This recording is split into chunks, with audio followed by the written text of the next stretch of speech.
Hello and g'day. Today's video is how to make a paper bag mini album. Now I'm using beer bags to make my little book today. This is about 6 inches in width this way, and they're very long. They've got no gusset on them, they're just a plain bag. And I'm making them like this because they're less bulky. You can use any type of bag as long as it's 6 inches wide. See, this one's a bit narrow. When you fold it over, it'll only make a very small book. The tutorial that I'm doing today is for my Junk Journal Ideas Facebook group, and it's for the March project swap. Now, this particular swap is starting on the 1st of March 2020. You'll need to be a member of the group to take part in this swap. But if you're not, it doesn't really matter. You can still follow along with this tutorial and just make yourself any paper bag. You can use this paper bag if you're not in the swap.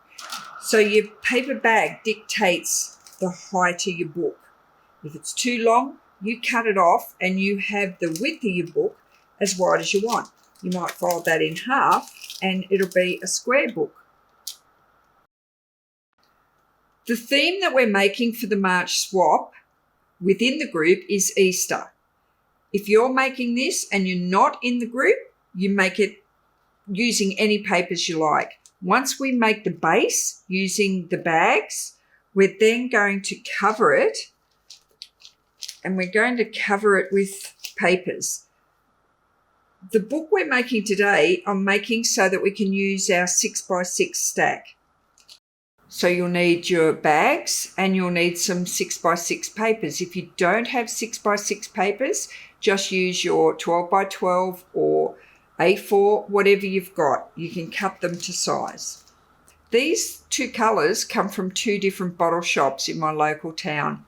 They do have the gussets in them, and that's just a side gusset, so when the bag's opened, it's got enough room in it. This is an 8.5 by 5.5 inch bag. It's got the folded bottom, the gusset bottom, as well as the gusset in the side. We're not using these ones for this particular swap because they're quite bulky and we've got a lot more work to get rid of them. So we're just going with the plain bottom and the gusset side. If you've got a paper bag that's flat and no gusset, that's fine as well. We're not using the bags as pockets. We're going to have it closed like this. So our pages will all be closed. If you're not in the swap group, by all means turn it into a pocket. But for the swap group, we're using this as an album.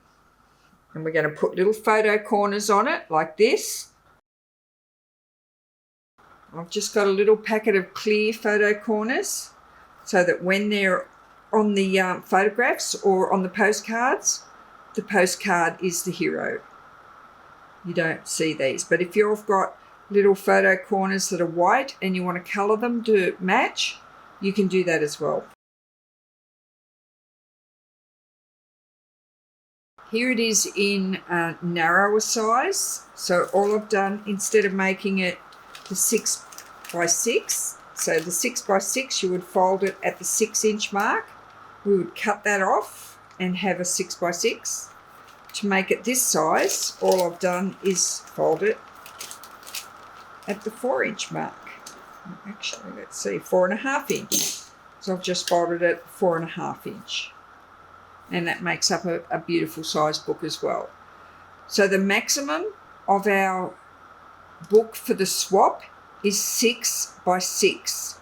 If you're not in the swap, you can make this as big as you like. I think that looks a bit weird being that big, but the 6x6 is a really nice balance. We're making the 6x6 inch paper bag album. So let's get stuck into it. So we need 4 of these. Going to get my first piece and I'm going to fold it over and there's my 6x6 paper. I want it to be just a little bit bigger. So that fold line will be a little bit bigger than my 6x6. And I'll crease that there. So I want a bit of room there, bit of room there, bit of room there, and a bit of room there. That's why these bags are perfect to make this book. And what did I tell you they were? Just over, they're 6 1/8 of an inch wide this way, which is perfect. Now what I'm going to do, instead of cutting that off right there, so I'm going to put my ruler on the edge of this piece and I'm going to cut that off. Okay. Then I'm going to put a pencil mark there and open that back up. I'm going to cut away the top pieces of this paper and just be left with the bottom piece. And then I'm going to seal this closed. I'm going to get my scissors, cut off on an angle from that marked line to there, cut off on an angle back to that marked line there. Then I'm going to lift up these top pieces and trim them away, only leaving the bottom piece. So cut away all of these top pieces on that line.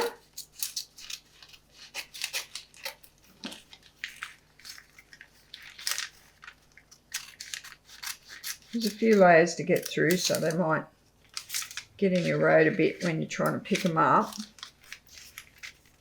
So just go back and recut it if you don't get them all.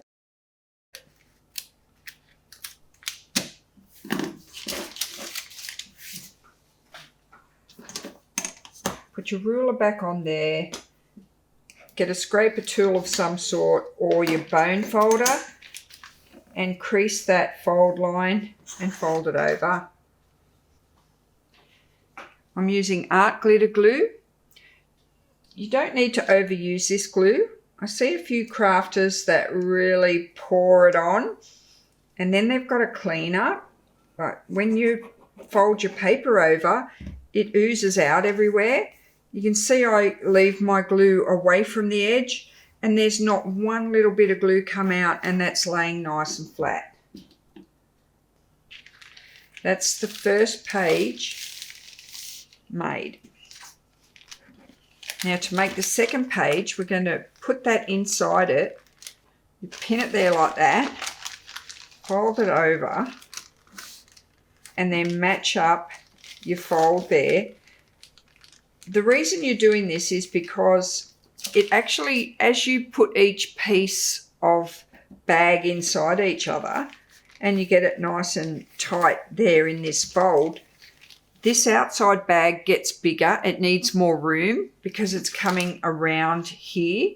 So you need to have them folded in a way. If you folded them all exactly the same size, by the time you put your bags in together, they would get shorter and shorter, and the middle one would be hanging out. So if you do them like this, I think you'll be happier. We'll just put that one there and move that one out of the road just by leaving it there like that. Going to cut this off using just the width of my ruler. Going to there. Going to get my scissors, cut off on an angle from that marked line to there.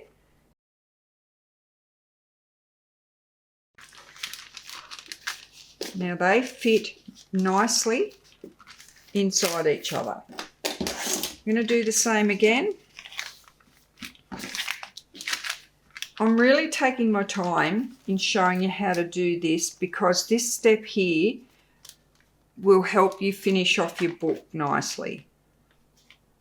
Line them up here, fold it over here, pushing all of those insides of that right up into that fold. When it's nice and snug in that fold, you'll feel it, and just crease it down. Do the same again. pencil mark there, turn it over, and go ahead and just keep doing that right through till you get to page, till you get to page 4. See how this little bit of paper is getting smaller and smaller because I'm actually, if I unfold them all, you'll see how it's growing? That is why I'm doing them individually, because it moves. The outside page needs to be bigger than the smaller page in the middle. And when you fold them over, they even up. So do take the time to do that.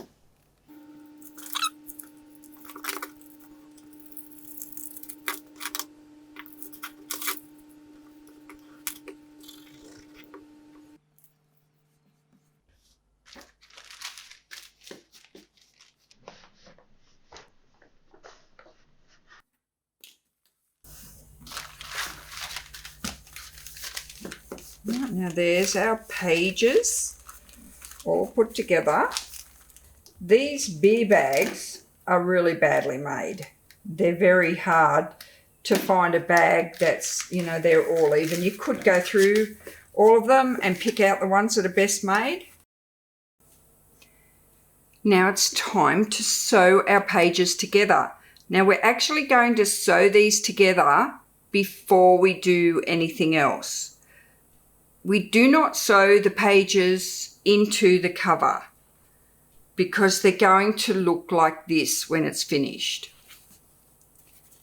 The stitches will be exposed. The cover just gets glued on to the front page and the back page.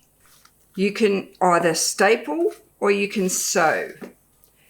Now don't be worried too much about the hand sewing. It's like a running stitch. We're going to put 3 holes in here and then we're going to do a running stitch.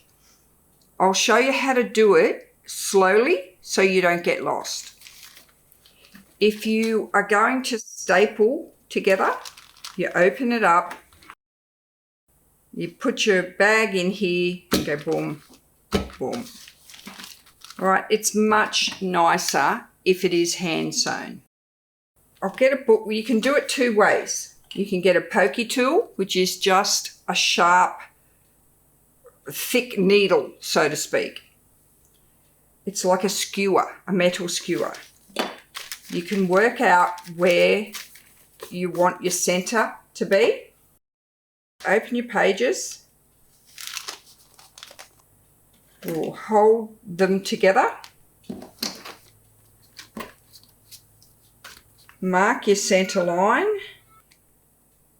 and then mark about 1 inch down from the top and the bottom. It doesn't matter if you like it 1/2 inch, 3/4 of an inch, as long as you've got a dot there for 3 holes. You can get your pokey tool now and just go push, push, push all the way through.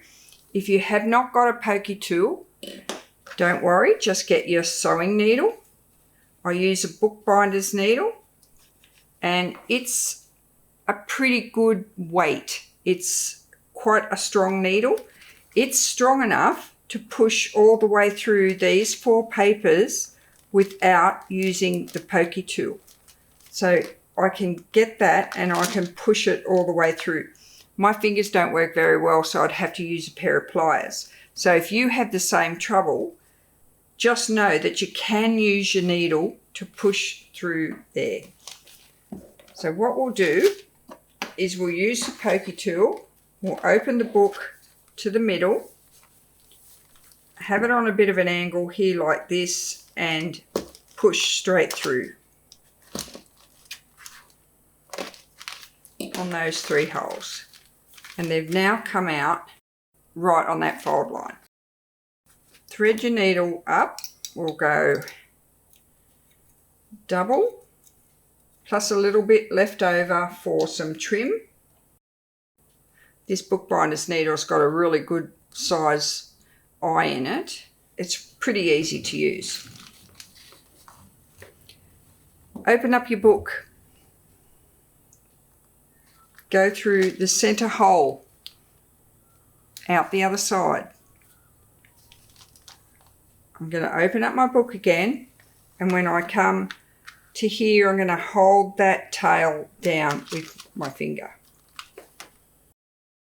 If you think you're going to get a bit lost with this, just grab another clip and clip your tail down here. But I'm just going to clip it to one page so it doesn't stop me from folding my pages over evenly. Right, so we're out this side. I'm going to go to the top, through that hole, and back to the middle. And that's the middle of the book. Pull it snug. I'm going to go past that hole and back to the bottom of the book, out the other side, and I'm going to pull that so I've got one long running stitch. I'm going to turn it over to the outside, and I'm going to come back through the center hole again, or the middle hole.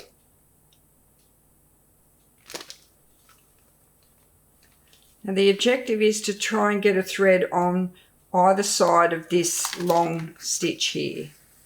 So I've still got this one out of my road here, and I'm going to pull it nice and tight. I'm going to cut it off about here, just so I've got a nice long tail on both sides. Now when I pull my threads, I'm going to pull them along the center, not from side to side. Okay, so I've got one on either side of this thread.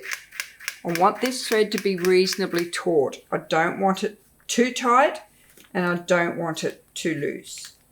So if we can take that off, we fold our pages. See how that's really loose? Don't want that. So come back and make sure that you've got all of these threads nice and tight. So when you're happy that they're nice and tight, tie a knot.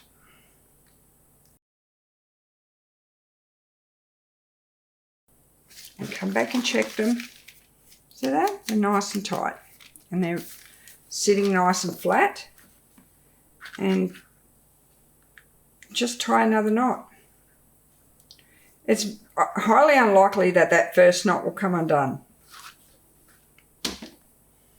Trim them both at the same length or uneven, whatever, just about there. If you trim them there like that, that gives you the opportunity to put a little something on the end if you want to decorate the ends. I'm not decorating the ends on this one. There are our pages all sewn in. Now we're ready to go ahead and cover the pages. And this is what we call matting. We're going to start off by distressing every single page of your book from the front to the back. We're going to do the cover very last. And then I want you to go through and distress ink all of your papers. Make sure they're the size that you want, whether you're using your 6-inch stack or you've cut your papers down from a 12 by 12. It doesn't matter. Once you've cut them, distress ink all the way around the edges. I always just do one fine bead of glue around the edge. I don't go right to the edge. I stay away from the very edge. And it's a very thin bead of glue. And then I just do squiggles all the way around the middle. I've said it before, if you overuse your glue, it'll squish out. And then just place that on your page. Leave a little bit of room in the center here, because when you fold your pages over, you don't want it to be too bulky in the center. And do your opposite page on the other side of the book and glue that into place. Right, now we're going to glue the top and the bottom of the gusset of the paper bag. See this little gap here? You could get away with not doing it, but if you want to glue it down, just put the nozzle of your glue, just get it in there somehow, and just do some squiggly lines. and then run a bead straight across. And that's enough. You don't overglue it again, just put a little bit there and just press it down. Turn it around and do the other side because you've got the top and the bottom. You can go through the whole book and do this in one step if you like, or you can do one page at a time. You might have a paper bag that doesn't even have a gusset and you won't need to do this. Now what I do here is I've glued these in ahead of time, but see how I've sort of matched the pages up together? And I've done the same here. I've got my pages ready. I was going to glue these two in, but I've changed my mind. So these flow a lot better. So I'm going to put these two in next. Just keep going and let your colours flow through. If you've got a piece that's not quite big enough to fit, think about putting a plain mat down first and then get that smaller bit and cut it with a bit of a border around it and mount it on top. That will work, or you can turn this into a pocket and put that on top. This bit here, too small, but see how it would look good if it was a mat on a mat, and you would get away with it like that. Now, who said you can't overthink something? You shouldn't overthink what you're doing. I don't believe in that saying. I overthink everything I do. If you overthink it, so what? If you don't want to overthink things and you just want to chuck everything in, that's fine too. But don't feel pressured by the comment, don't overthink it.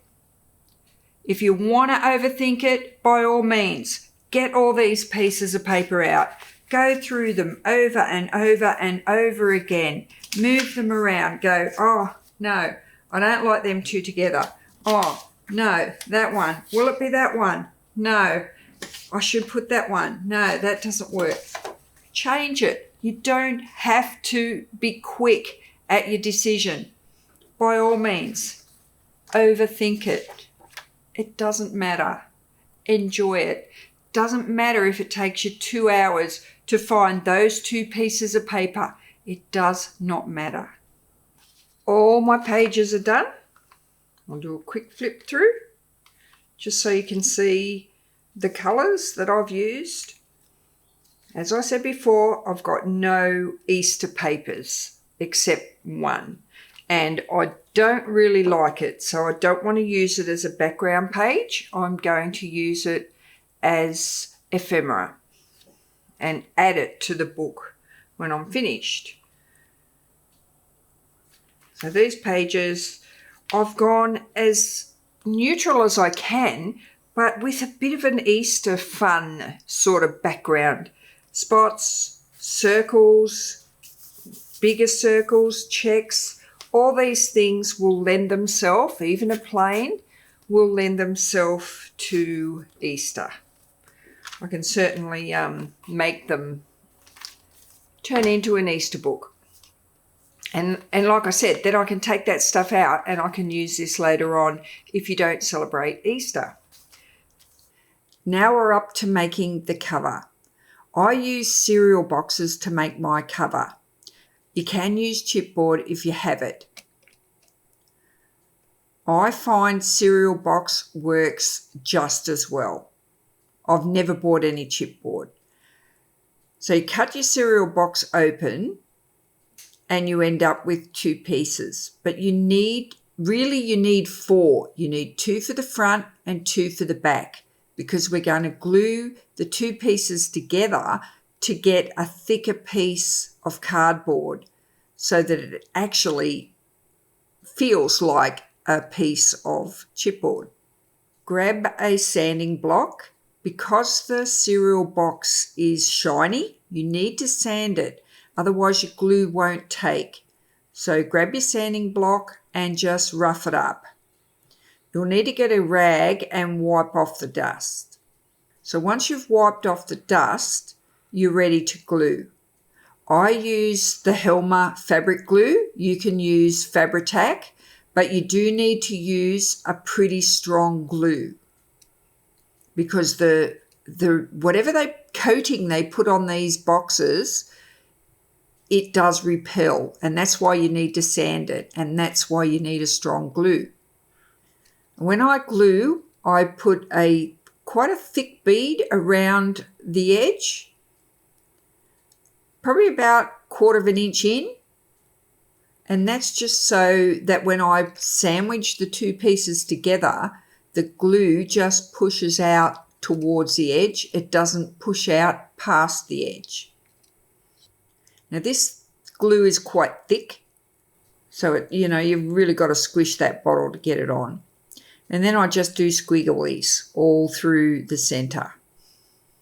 And I put a fair bit on too, as close together as I can get it, because it's got to be joined quite well. Now just join the two together, the printed side to the printed side, so we end up with our faux chipboard. Turns out quite strong. You'll be pretty happy. If you haven't used this method before, try it. Smooth it out with your bone folder or a brayer, and that's because the glue is thick, so if you can squish it all out, it does work better.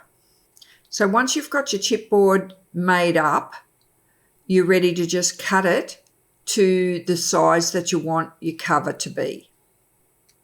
Now to measure your book cover, you need it to be the width of your book and a fraction past the page, just a fraction. If it was neatly, exactly the same width as your book, I'll go this way so you can see it. If it was exactly the same width as this page, chances are this little bit of paper bag might peek out and you'll see it. So if you look there, you'll see my book cover is the slightest bit wider. So when I put it on, this page will just hide behind the book cover. So when I center the page up, it's hiding behind the book cover. So that will then go on the front here and you will not see the pages.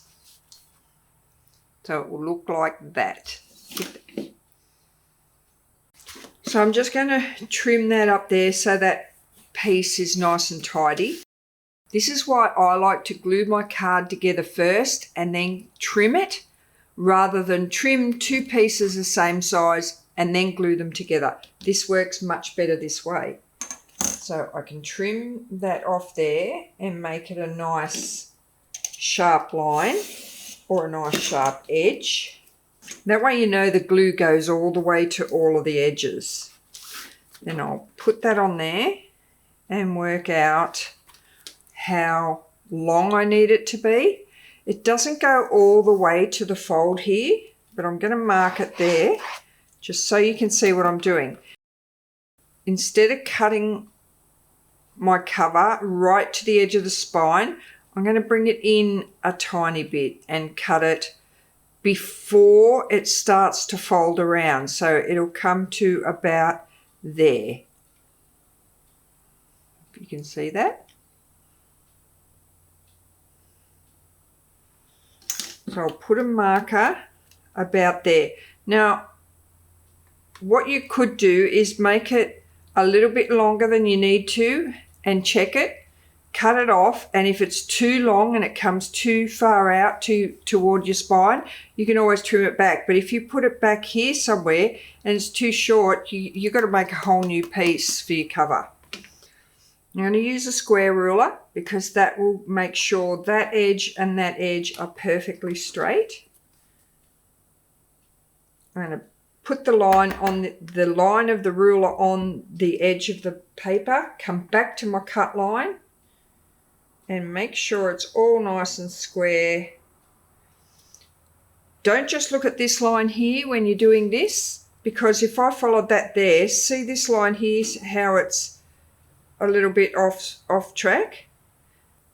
See there, it looks like that line is straight, but then that line there is not straight. So you have to watch both that line and make sure they're square. So now that's square. I'm happy that that is square.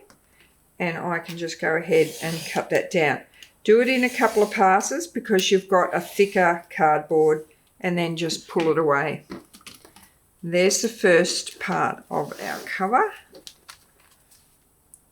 Put that on there and see how it's cut a bit short. I want it to come over here past the pages, so I'm not going to glue it right on the edge here like that or that. I'm going to glue it past a little bit, so it'll just be ever so slightly past there. I could butt it right up, but I'm going to bring it past just that tiny little bit there. So on the inside you'll see a little bit, but I'm going to distress ink that and you won't see that white bit. So our stitching and our fold line is exposed. So I can make the back pattern piece using this one. Cut in 2 passes. So let's have a look at this one. I'm going to just do it this way so I know it's this side up. And the same with that. And I'll mark it the back. And then I know that's the front. Because it is a little bit of a different shape. See that? Because we just haven't got an exact 6 by 6 square. So I'm going to distress ink the edges of this and get it ready to put a pattern paper on the front. Now when you distress the edge here, be sure and get this white bit right on the very edge. You need to cover that as well because it will show. I've used the 2-tone method for my cover. I've used a white, and it's got little raised dots on it. It's a 12 by 12 sheet and it comes like this. It's meant to be sanded or catch the colour when you distress it. So I've done that. I quite like the idea of the white instead of using some printed paper on this one. So I've made it a little bit bigger so that when I glue it on, I can actually trim the edges back. And that'll give me a nice clean finish. I don't like cutting it exactly the same size because when I glue it on, I never seem to get it right. So by making it that tiny bit bigger, it's giving me room to cut it back, and then I can go ahead and distress all of it together. I've used the 2-tone blending, the vintage photo and the tattered rose like I did earlier on one of the pages.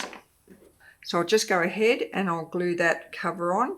Because the mat is bigger than the cover, I'm going to glue it to the cover. I don't want too much glue oozing out because I've got to recolour, and the glue does repel the distress ink. Turn it over to make sure I'm as centred as I can be. You get about 1 second to be able to move that. It grabs so quick. So I know that I've got some trim room there. I'm just going to flatten that down. Make sure I've got good contact. I'll go ahead and do my back and I'll be back in a minute. Time to trim. Turn it over. I'm still going to use my ruler to trim. I'm going to place it on the very edge and then cut it back. So just do that to all 4 sides and you're ready to glue on to your book. Now we've trimmed, you need to touch up the edges again. You've got that white bit there. Now if it's not covering properly for you, which that isn't, just keep going, go all the way around the edge, and then I'm going to use a Copic marker. Now you can use the paintbrush end. Just be careful of how you do it because you don't really want the Copic marker to come out on the front of your work. I'm almost, instead of using the tip of my pen, I'm almost using the side.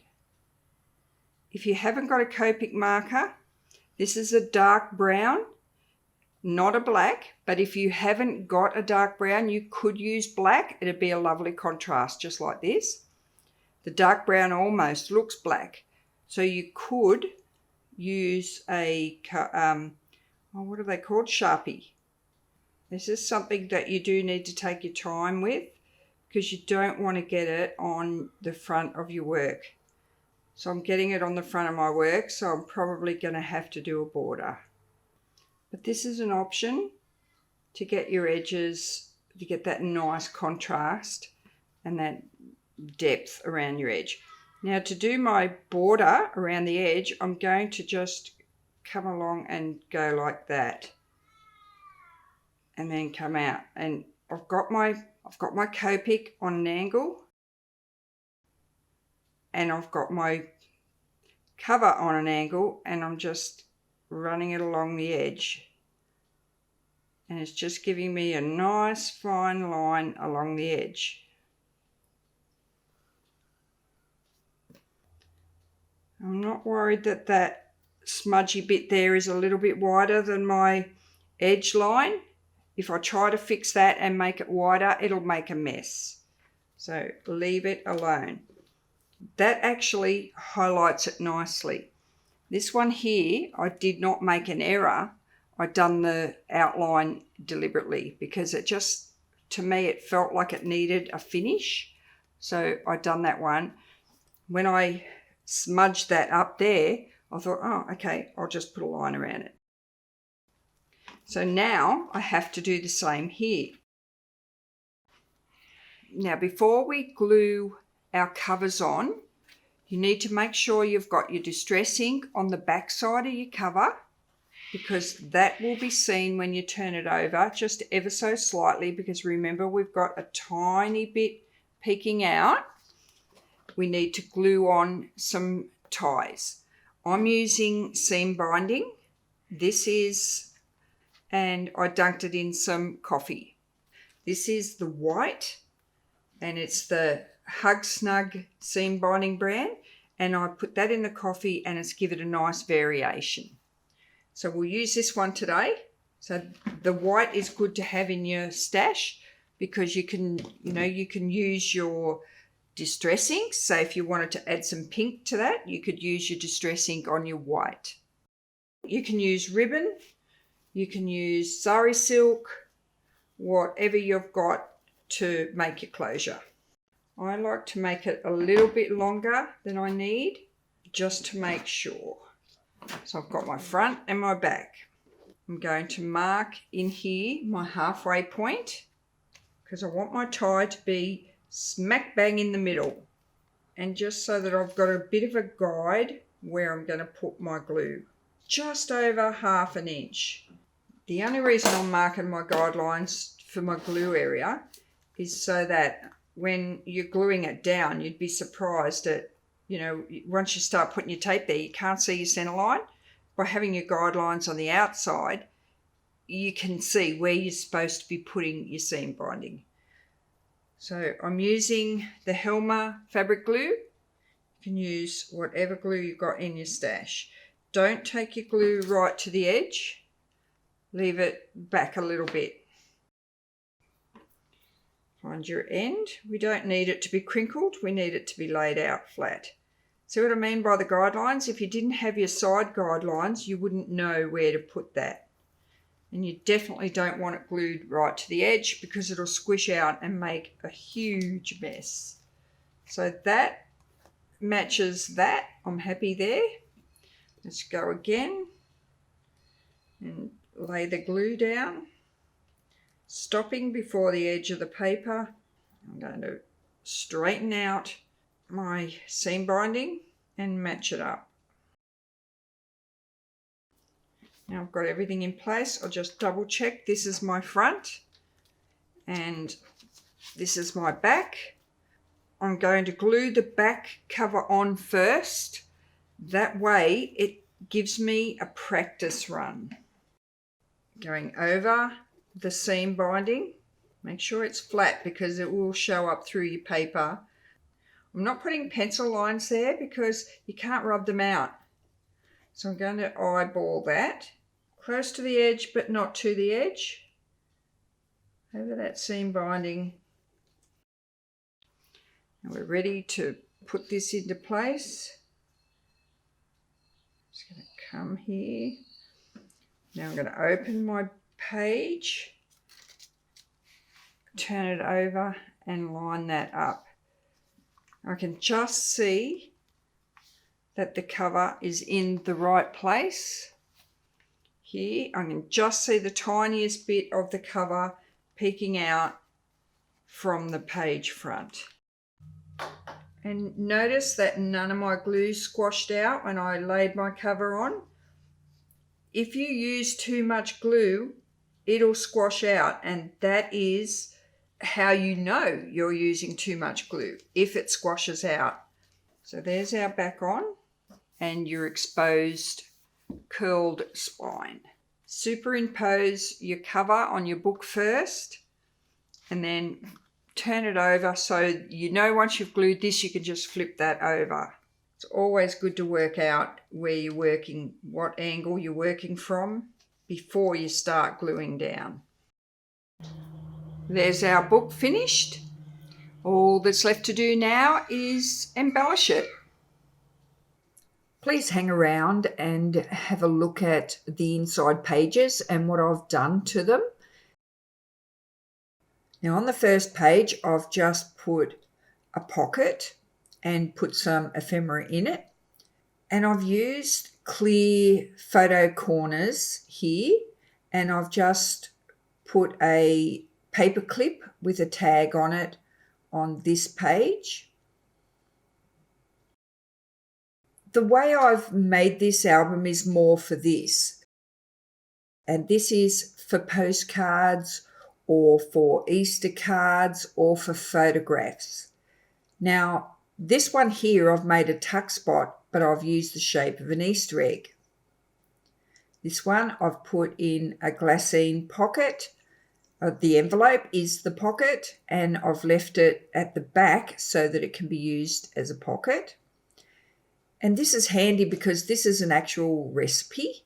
So that's Easter theme. This is my son's drawing when he was a little boy. And this is one of my mini CD covers. And I've used the clear corners to put that in and turn it into a tuck spot. I got this idea to make this notebook from Marthy White. She's from the Netherlands and it is so adorable. It's like a little card. So I made the little tuck spot at the back and it's perfect for journaling. This page here, I've just glued on a pocket and put some Easter themed tickets in it. And I've used a mini glassine envelope to be used as a pocket. And I've just paper clipped a postcard here. This page, I've just got a Easter tag in a pocket and a little gift tag as well. I've used the sleeve of a little book to make this pocket and tuck spot. And all I've done was just take it off the little book because I'm using the pages. So I thought, well, I think this will be perfect for this mini album. So I just glued it in and turned it into a flip tuck spot. This is my hidden hinge CD case with the pocket at the back. And another little gift tag in a library pocket. Instead of using it as a library pocket, I've used it as a gift tag pocket and I've made a little bunny out of book pages. So if you're in my Facebook group, I really would like to see you have a go at stitching in these pages. Have a go at it. Grab some paper bags. They don't have to have gussets in them. They can be flat because we're not using them as pockets. We're just using them as pages. So I hope you all get to come along and enjoy our March Easter themed swap. I'm Donna. Thanks for watching and bye for now.